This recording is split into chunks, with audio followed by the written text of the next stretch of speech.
20 ఒత్తాలి ఒత్తాలి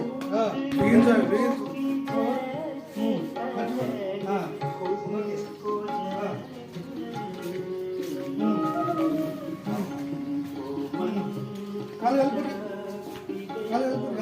దీన్ని మేరుదండాసనం అంటారు. ఇది కూడా సమాంతరం కూడా వక్షస్థల మధ్యలో ఇక్కడ అనాథ చక్రం ఉంటుంది.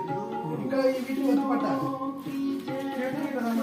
అనాథ చక్రం నుంచి ఇది మేరుదండాసనం అంటాం. అట్లా ఉంది గట్టిగా. వెరీ గుడ్, గట్టిగా ఉండాలి. ఇది 1వ స్థితి. సూర్య నమస్కారంలో ఇది 1వ స్థితి. అవునా? ఇప్పుడు శ్వాస తీసుకొని చేతుల పైకి, ఈ 2 చేతులు చెవులను తాకాలి. మామూలుగా చేతుల పైకి అయితే ముఖ్యం కాదు. వెన్నుముక వీలైనంత వెనక్కి వంగాలి. శ్వాస వదులుతూ మోకాళ్ళ వంపులేదు.